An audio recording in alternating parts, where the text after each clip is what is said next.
Revisemos qué dice el Señor Jesucristo en el Evangelio de San Juan, por favor, hermanos. Capítulo 10, versículo 10. Dijo ahí el Señor: yo he venido para que tengan vida y para que la tengan en abundancia. Entonces esto es el deseo del Señor, es no solo que nosotros vivamos, sino que vivamos a plenitud, que disfrutemos la vida. Pero precisamente en el Evangelio de de Mateo, capítulo 6, versículo 32, ahí dice el Señor: ustedes, la razón por la que quiero que vivan bien es porque ustedes saben que yo soy su Padre Celestial, versículo 32, y que yo sé que ustedes tienen necesidad de todas estas cosas. ¿De cuáles? Dependiendo de su necesidad, de sus necesidades emocionales, económicas, familiares, qué sé yo. Dios tiene control de eso.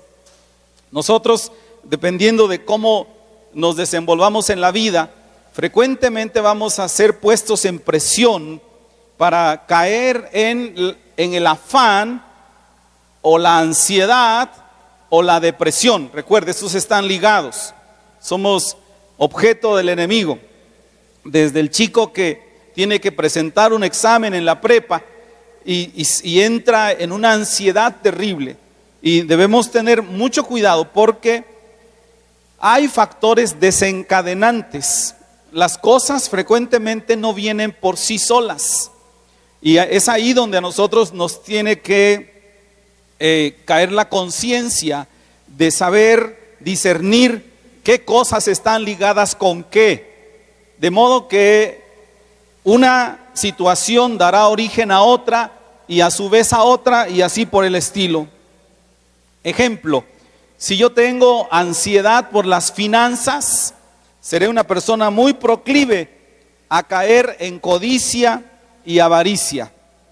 Están ligados. Si yo tengo ansiedad por el éxito, que alguien pudiera hasta ni siquiera considerarlo malo, pero tengo esta ansiedad por ser exitoso en el rubro que sea, generalmente, dicen los especialistas, puede ser una persona que termine siendo irritable, áspero y grosero.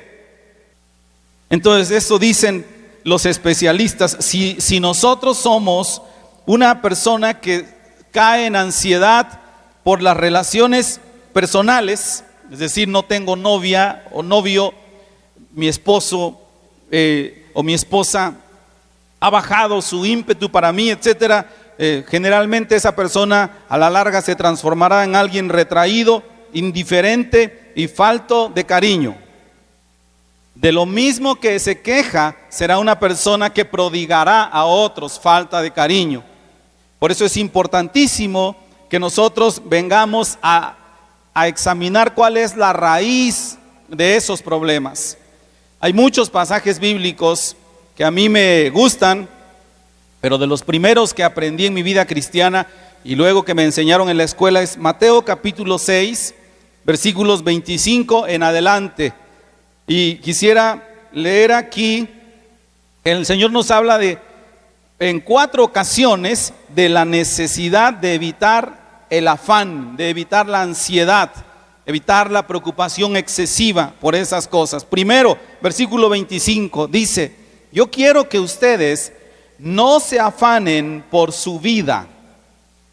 La vida es de Dios, no se afanen por eso. Versículo 27, ¿quién de ustedes por mucho que se preocupe, quién de ustedes por mucho que caiga en ansiedad podrá aumentar su estatura? Nadie. Versículo 31, por favor no se preocupen por qué comeremos.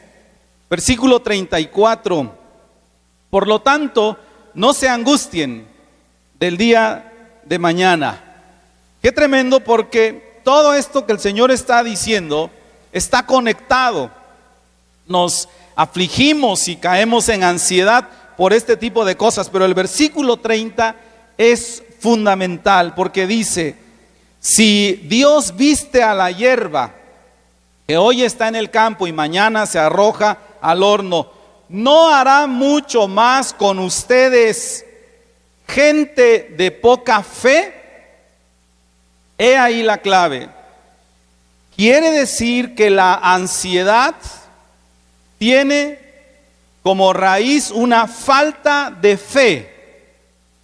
Es decir, ¿por qué Dios considera un pecado que nosotros caigamos en ansiedad?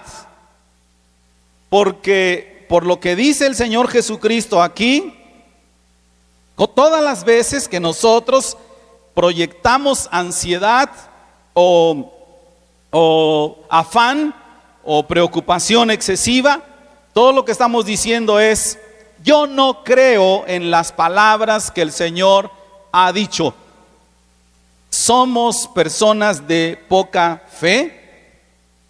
Pregunto, si nosotros nos damos cuenta que no es una simpleza, es decir, pensamos, yo me preocupo demasiado y tengo ansiedad por ciertas cosas, pero no creía que era tan malo, pero ahora que pienso que en realidad pues toca las más profundas fibras de la doctrina en la cual he creído o he dejado de creer, me preocupa. ¿Es una buena noticia? Probablemente dirá que no, pero depende.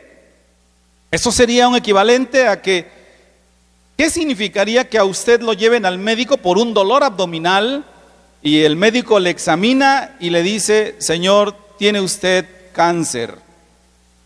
¿Es una buena noticia? No, yo estoy de acuerdo.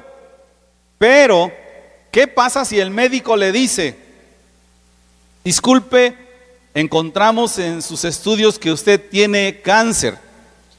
Creíamos que era un simple dolor abdominal, pero ahora que ha venido, encontramos esto. Lo hemos encontrado a tiempo. Qué bueno que nos dimos cuenta, porque lo podemos tratar y quitarlo. Las probabilidades de éxito son altísimas. ¿Es una buena noticia? Sí. Entonces, algo como esto es igual en el ámbito espiritual. Nosotros nos damos cuenta que pasar por esos periodos de ansiedad que creíamos que eran normales y que en realidad, dice el Señor, revela nada más que somos hombres o personas de poca fe, pudiera ser una mala noticia pensar que es tan grave, pero pudiera ser una buena noticia si nos damos cuenta que el Señor lo revela a nuestras vidas a tiempo, para que pongamos cartas en el asunto. ¿Qué hay detrás de todo eso? ¿Qué podemos hacer? Dice Marcos capítulo 9. Ok, si yo estoy ahora pecando de incredulidad, si yo estoy pecando de falta de fe a lo que Dios me ha dicho, entonces dice Marcos 9, Señor, yo sí creo, pero por favor, ayúdame en mi incredulidad. Ahora, ¿significa que estar en ansiedad es sinónimo de no ser salvo? No. Solamente significa que estamos bajo ataque y que como tal no debemos considerarlo algo menor. Estamos bajo serio ataque. Por más que nos pongamos fuertes, ¿verdad? Alguien dice, esto y esto pasó, y usted sabe que no es verdad. Y dice, pero no pasa nada, pero no duerme. Está preocupado por eso. Y obviamente no puede continuar así. Debe tomar conciencia que está en seria situación delicada en su vida espiritual. Salmos capítulo 56, 3 dice, 56, 3: en el día que temo, yo en ti confío. Vea que ahí la Biblia no dice que nosotros nunca tenemos temor. La Biblia, de hecho, pues no da por sentado que los creyentes verdaderos nunca atravesarán por ansiedad. Más bien todo lo contrario. ¿Qué haremos en tal caso? En la conciencia que es una condición de pecado. No es tan simple. No es solo una tristeza. Pedro dijo, primera de Pedro 5:7, que sabemos casi todos, echando toda vuestra ¿qué? Ansiedad sobre Él, porque Él tiene cuidado de nosotros. Así que todas esas aflicciones debemos tomarlas, traerlas y entregárselas a Él. Lo que sea que esté sucediendo. Este ejercicio no es tan fácil, pero es posible. ¿Qué elementos podemos encontrar que nos ayuden para eso? Yo encuentro en la Biblia dos. El primero es conocer las Escrituras, conocer la palabra de Dios. Nuestro cerebro es precioso. Si nosotros conocemos las Escrituras y guardamos allá en nuestros archivos mentales todo conocimiento de las Escrituras, en el momento que usted atraviesa por una crisis, el Señor le ayudará a encontrar esa información en esa biblioteca. Por eso es importante de qué nutrimos nuestra mente.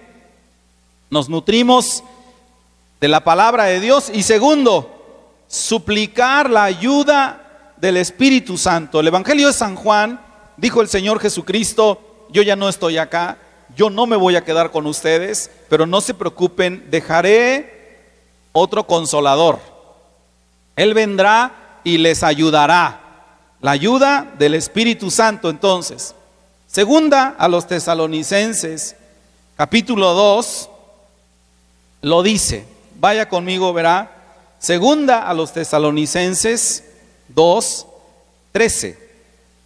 Pero nosotros debemos dar siempre gracias a Dios con respecto a vosotros, hermanos amados por el Señor, de que Dios os haya escogido desde el principio para salvación, vea usted, mediante la santificación por el Espíritu y la fe en la verdad. ¿Cuáles son entonces los dos grandes constructores de nuestra vida espiritual? La verdad, que es la palabra de Dios, y la obra del Espíritu. El Espíritu Santo trabaja en nuestras vidas. Entonces la palabra de Dios está dada, y esta palabra empieza a trabajar en nuestras vidas hasta que quedamos completamente inmersos en la verdad de que Dios nos ama. Dice Jeremías capítulo 29, versículo 11, y es impresionante porque dice: yo sé los pensamientos que tengo acerca de ustedes. Esto es lo que piensa Dios. Y está la pregunta: ¿le interesa lo que piensan otros? Esta carta que les leí al principio es la carta de alguien preocupado. ¿Qué piensa la iglesia? ¿Cierto? ¿Qué piensan ellos? Pero ¿qué piensa Dios? Dice: yo sé los pensamientos que tengo acerca de ustedes, dice Jehová, pensamientos de paz y no de mal, para daros el fin que esperáis. Entonces nuestra mente se fortalece con la palabra de Dios, considerando todo lo que Él piensa de nosotros, porque Él es nuestro Padre. Y Él tiene estos pensamientos bonitos, esos pensamientos de Dios para nosotros. Lo que hacen es todo lo que la ansiedad ha retorcido en la mente de alguien. Porque cuando alguien llega a un punto de extrema ansiedad y atenta contra su propia vida, obviamente es un trabajo tan terrible del enemigo que ha retorcido su mente al grado que se pierde el instinto de autoconservación. Algo muy fuerte está pasando con esas personas. Por eso es importantísimo regresar a revisar qué es lo que dice Dios. Por eso yo quisiera que la palabra de Dios penetre en sus vidas. Veamos por ejemplo Mateo capítulo 6 versículo 25. Y vamos a ir viendo uno por uno, dentro de este mismo bloque de versículos, a ir viendo cómo Dios nos da 6 promesas. Promesas que son verdad y que deberían sustentar nuestras vidas. Dice: por tanto os digo, no os afanéis por vuestra vida, qué habéis de comer o qué habéis de beber. Así que esto es algo que es necesario. Ni por vuestro cuerpo, qué habéis de vestir. Pero vea esto: ¿acaso no es la vida más que el alimento? ¿Y el cuerpo más que el vestido? Si hay algo que a mí me sorprende, y me sorprende vez tras vez, es lo complejo que Dios hizo a nuestro cuerpo y lo complejo que Dios hace para sustentar nuestra vida. Dios nos dio, dice el libro del Génesis, el soplo de la vida, y a partir de ahí empezamos a funcionar. Y nuestro organismo, todavía los médicos no lo alcanzan a descifrar. Hace un poquito platicábamos con unos hermanos, algo que a mí me sorprende. Les decía, ¿por qué si los médicos están intentando trasplantar corazones, riñones, hígados? Inclusive se habla de un médico italiano que lo han catalogado hasta de loco, que está intentando trasplantar una cabeza. Si el ser humano ha intentado tantas cosas y logrado tantas cosas, ¿por qué no pueden quitar la migraña? Es algo que parece sencillo comparado con lo otro, ¿no es cierto? Pero la vida del ser humano, el cuerpo del ser humano es complejísimo. Y sin embargo Dios lo hace funcionar todos los días. Usted simplemente se acuesta y se levanta e inmediatamente todos sus órganos empiezan a funcionar, los que descansan, los que se mantienen todo el tiempo trabajando, y su organismo está todo el tiempo alerta. ¿Se imaginan que fuéramos como las televisiones de bulbos? Oigan, tembló a las 12 de la noche, arranquen los cuerpos. No, usted se levanta y como de rayos, ¿sí o no? Rápido sus ojos, rápido reacciona. Dice el Señor, si ustedes fueran conscientes de eso, la pregunta sería, ¿creen que Dios les puede dar de comer y vestirlos? Si es lo más sencillo. Si nosotros quisiéramos, hermanos, no ir a comer a ningún lado, nos vamos aquí, caminamos de aquí para allá y damos la vuelta y podríamos comer hierbas y quedar bien para todo el día de hoy. Lo maravilloso que Dios hizo al ser humano. Maravilloso. Por eso entonces es una promesa. Yo, no se preocupen, dice el Señor, yo los voy a vestir. No quiero que se aflijan. Yo voy a darles su ropita, para que se tapen y se vean muy bien. Versículo 26, promesa número 2. Miren las aves del cielo, que no siembran, ni ciegan, ni recogen en graneros, pero vuestro Padre Celestial las alimenta. Esto es algo que tiene que ver con el valor, porque dice, ¿no valéis vosotros mucho más que ellas? El valor del ser humano a los ojos de Dios es tan alto que ameritó venir a este mundo. Filipenses capítulo 2 lo dice, para dar su vida por nosotros.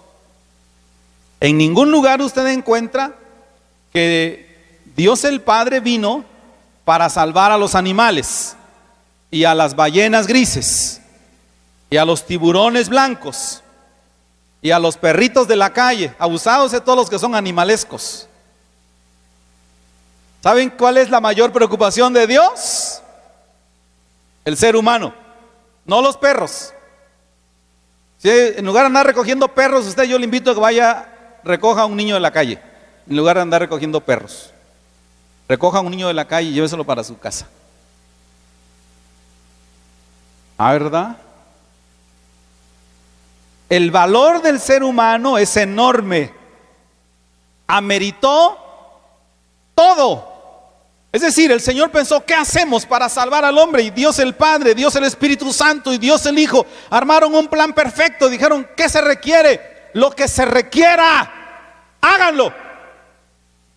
Vamos por ellos. Valen todo.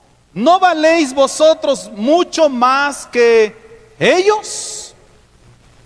Romanos capítulo 8, versículo 32 dice, el que no escatimó ni a su propio Hijo, sino que lo entregó por todos nosotros, ¿cómo no nos dará también con él todas las cosas? Promesa número 3, versículo 27. ¿Quién de vosotros podrá, por mucho que se afane, añadir a su estatura un codo? Y por el vestido, ¿por qué os afanáis? En este caso, el Señor nos asegura, el afán y la ansiedad no sirven para nada bueno. Por eso los adultos que son muy conscientes, ¿verdad?, dicen a los jóvenes, deja de preocuparte. Oiga, mañana tenemos que pagar la renta y no tenemos dinero. Entonces, no tenemos para pagar la renta. No tenemos para pagar la renta. No tenemos para pagar la renta. Y le dice el abuelo, ¿cómo cuántas vueltas son necesarias para que aparezca el dinero? ¿Cuántas, hermanos? ¿Cuántas veces lo tiene usted que repetir para que aparezca el dinero? Está su familia cenando, sus frijolitos en la noche, ¿verdad? Y le dice usted, no tenemos para pagar la renta. No tenemos para pagar la renta. Ok, ¿cuántos golpes van a hacer que aparezca el dinero?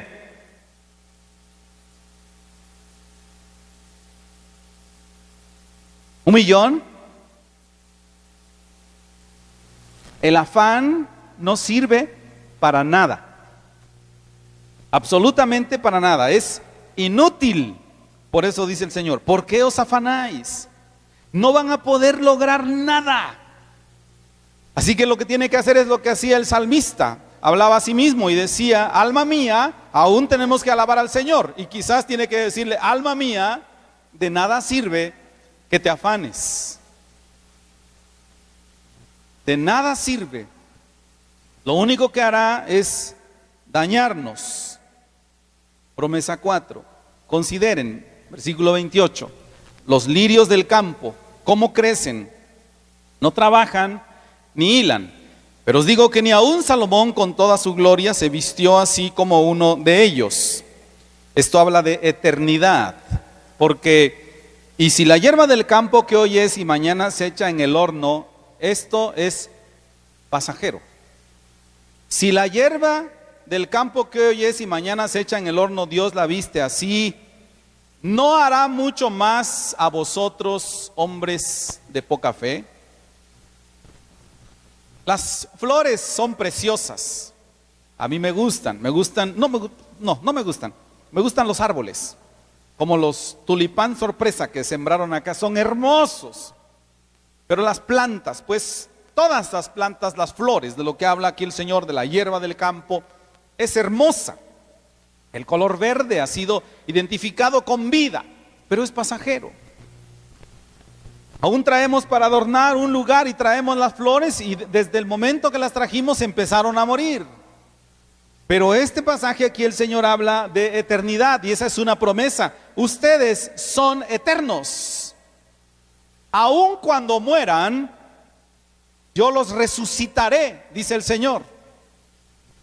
Todos nosotros que somos hijos de Dios resucitaremos a vida eterna con Él.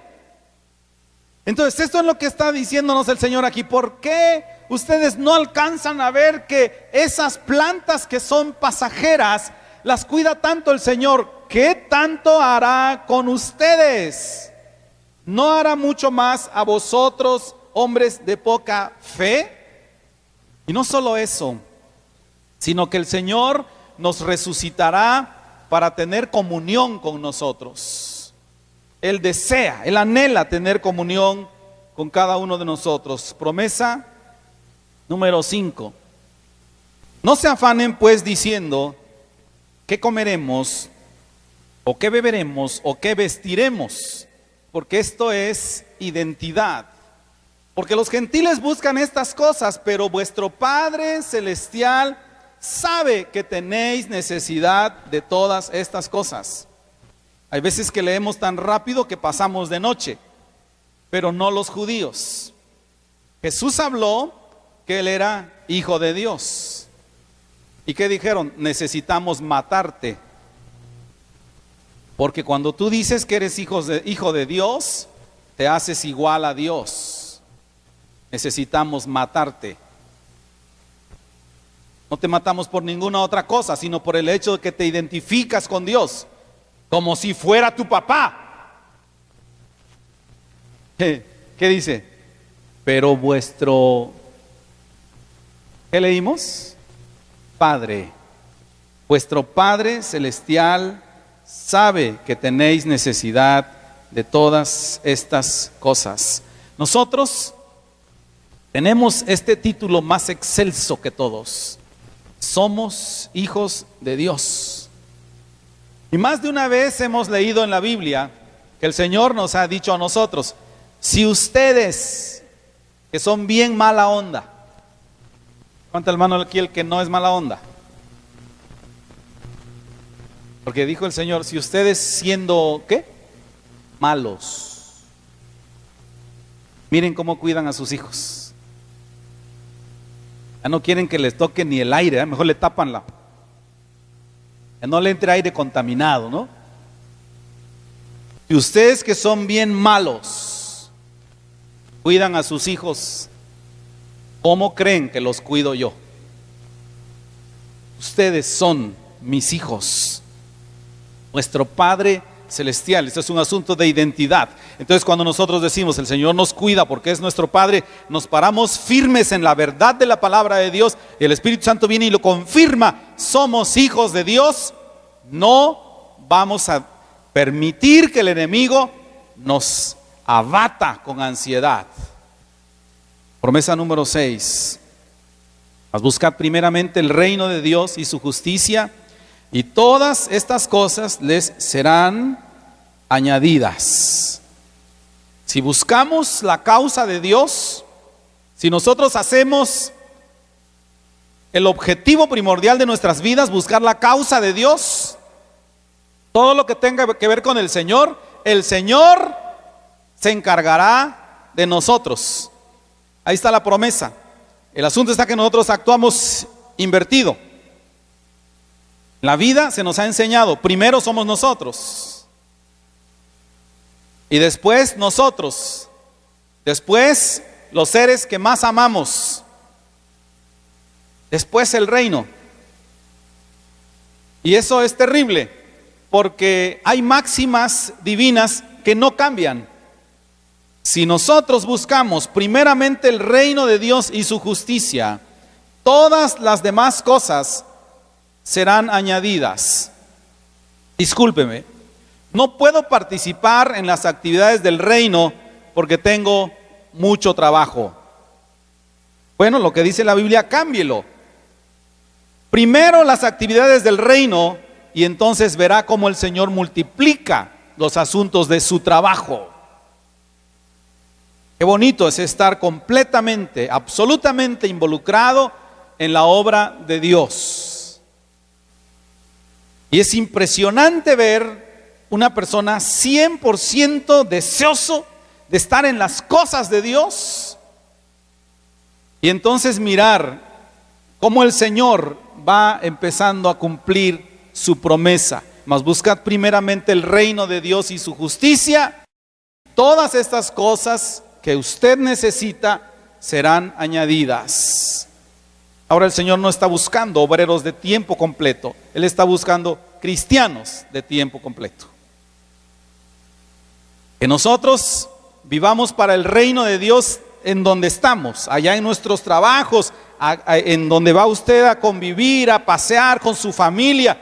En todo tiempo el reino de Dios primero. Filipenses capítulo 4 versículo 6 dice: no estén afanosos por nada, y no sean conocidas vuestras peticiones delante de Dios con toda oración y ruego y con acción de gracias. Y el versículo 19, mi Dios pues suplirá todo lo que les falta, conforme a sus riquezas en gloria en Cristo Jesús. ¿Saben? Si vivimos por fe en la palabra de Dios, la ansiedad como un virus que está en nuestro cuerpo no puede vivir. Ansiedad y fe en la palabra de Dios no se llevan. Es el equivalente a lo que leímos la semana pasada en las cartas de Juan. El perfecto amor echa fuera el temor. No pueden vivir juntos. Es imposible. Yo tomo la palabra de Dios. Si la palabra de Dios habita en mi vida, la ansiedad tiene que salir. Ahora, un poquito a regresar al contexto de cómo empezamos. Yo confío en el Señor que no hay nada que me haría a mí llegar hasta ese punto que hicieron esos hermanos. Pero ¿qué dice la Biblia? El que piensa estar firme, mire que no caiga. Ahora, ¿qué es lo que tenemos que hacer? Aferrarnos a la palabra de Dios. Así que quiero llevarle por un camino de confianza en las promesas de Dios hasta el fin de sus días. En el transcurso de nuestra vida, hablo de mi vida, de mi esposa y mi familia, enfrentamos diferentes circunstancias. Algunas veces yo he testificado desde el principio cómo hemos enfrentado muchas cosas. Y en todas ellas, Isaías capítulo 41, versículo 10, ha sido clave para nosotros. No temas porque yo estoy contigo. No desmayes porque yo soy tu Dios que te esfuerzo. Siempre te ayudaré, siempre te sustentaré con la diestra de mi justicia. Esa es una promesa de Dios.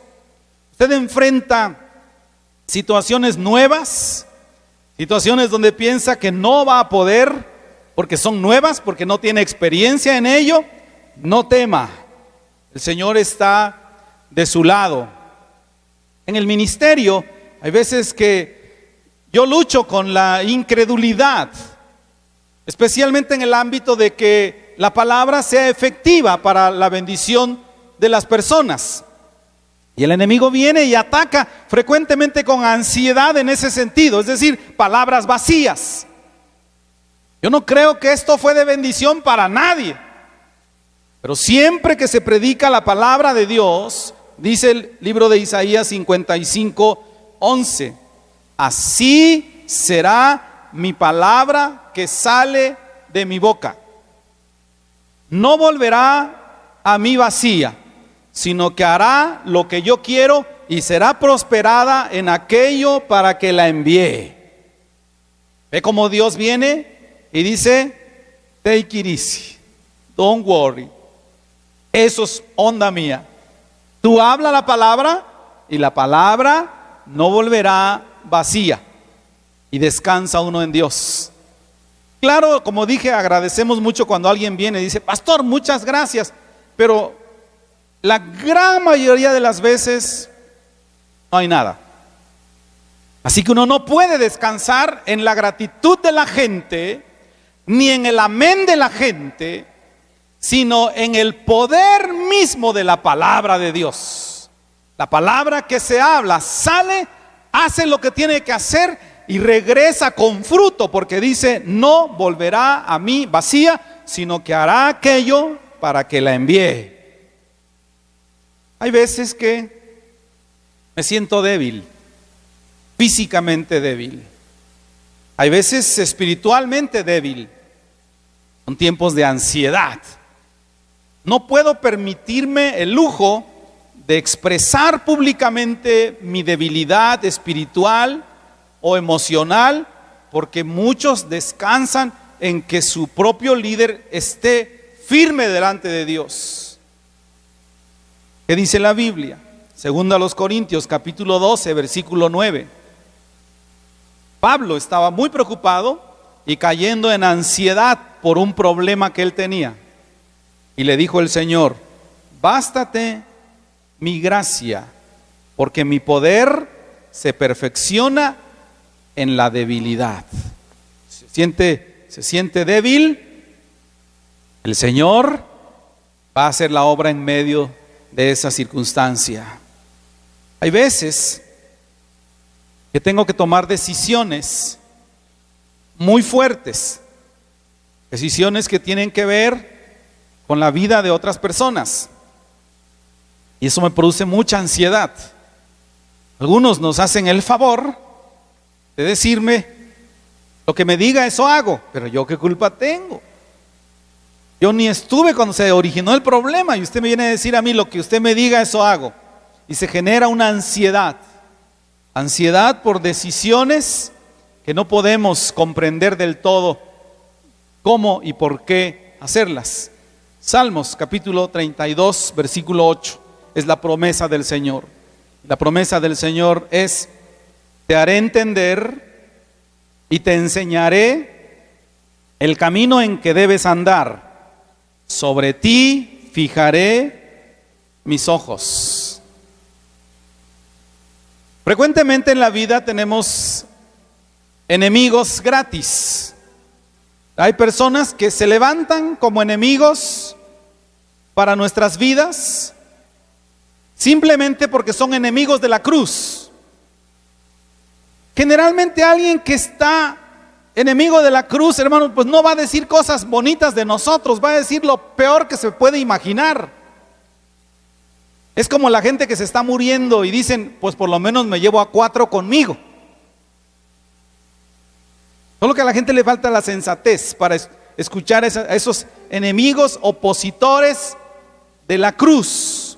No de una persona, porque en realidad todo aquel que toca la iglesia es enemigo de la cruz. Haga lo que haga, es enemigo de la cruz. Por eso dijo el Señor: no se aflijan. Si esto hicieron, a mí lo hicieron, no a ustedes. Tenemos opositores, enemigos. ¿Qué dice el Señor? Romanos capítulo 8 versículo 31. ¿Qué pues diremos a esto? Si Dios es por nosotros, ¿quién contra nosotros? Así que lo que tenemos que asegurarnos es que nosotros estamos del lado del Señor. Es lo único.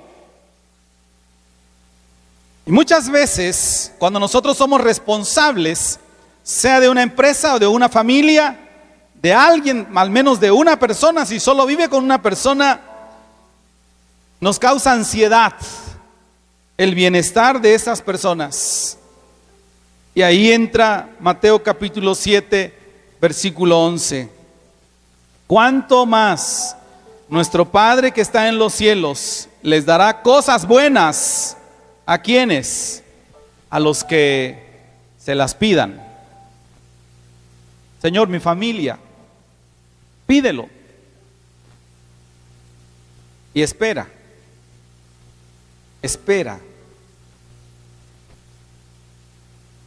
Hay ocasiones que, les decía, es un paseo por toda la vida de las promesas de Dios, en que el enemigo viene a mi vida y me hace ver un comparativo. Yo veo personas mayores que yo, muy saludables. Claro, yo tampoco soy un niño. Yo tengo 52 años, casi 53 ya. Y me abraza el hermano Rodrigo, pastor de Frater Los Pinos, y me dice: pastor, se ve usted como un roble. Dije: sí, pero usted solo ve la cáscara. Dijo: pues aún eso, hermano, la cáscara se ve muy bien. Bueno, sí, lo recibo, pues estoy muy bien. Pero ¿cuántas veces no padecemos ansiedad? Porque, ¿por qué me pasa esto? Yo tengo unas ganas de brincar, pero es terrible. ¿Qué dice la Biblia? Salmos capítulo 34, versículo 19. Muchas son las aflicciones del justo, pero de todas ellas le librará Jehová. aflicciones por la enfermedad. ¿Cómo enfrentamos esto? Romanos capítulo 5, versículo 3, dice: y no solo esto, sino que nos gloriamos en las tribulaciones. Esas cosas que nos pasan, esa enfermedad que tiene, sabiendo que la tribulación produce paciencia. Una de las primeras cosas que el médico le recomienda a alguien enfermo es reposo. ¿Ya? Dice, ¿tiene dolor de cabeza? Repose. ¿Tiene dolor de piernas? Repose. ¿Dolor de estómago? Repose. Hay sabiduría de Dios. Muchas veces el Señor usa todo eso porque cuando estamos en reposo aprendemos a mirar las cosas desde otra perspectiva. Y dice el Señor a través del apóstol Pablo, produce paciencia. Y la paciencia prueba, y la prueba, esperanza. Y la esperanza no avergüenza porque el amor de Dios ha sido derramado en nuestros corazones por el Espíritu Santo que nos fue dado.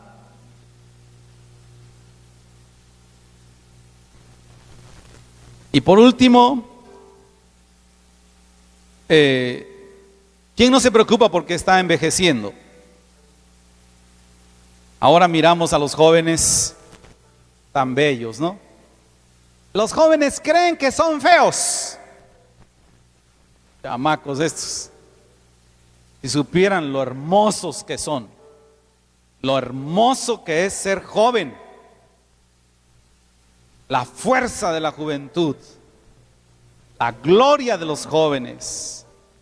Y nosotros nos afanamos porque empezamos a envejecer. Y yo todavía tengo en mi memoria algunos asuntos de mi infancia y pienso, ¿cómo puedo recordar cosas de hace tantos años? De repente, yo soy muy filosofal, me gusta mucho. Esto es una virtud que, o defecto, según lo quiera ver, que comparto con mi hija mayor. Dice, papá, lo veo que a usted le gusta sentarse y se queda mirando. Sí, ¿y por qué me preguntas? Dijo, porque me gusta igual a mí. Sentarme a mirar y pensar y pensar y pensar.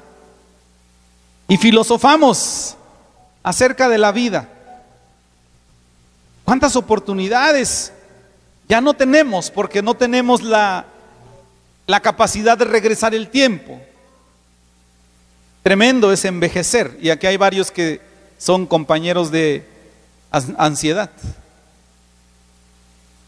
Pero dice la Biblia, y este pasaje lo he tomado de la versión internacional porque lo dice más claro. Isaías capítulo 46 versículo 4.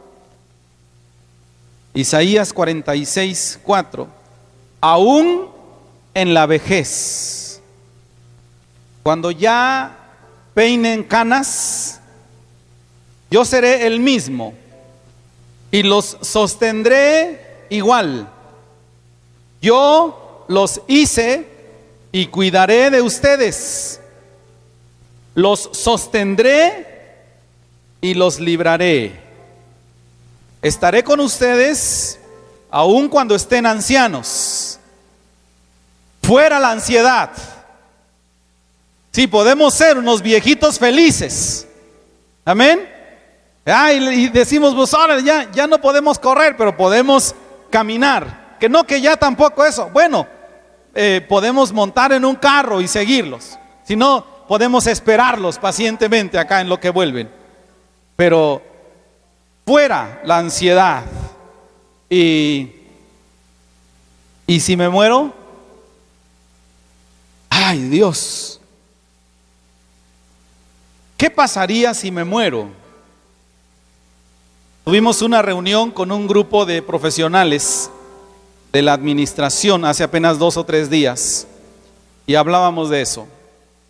Yo les externaba, uno de mis mayores temores en relación con el ministerio es, ¿y si muero? Cosa que muchas personas no tienen la menor consideración.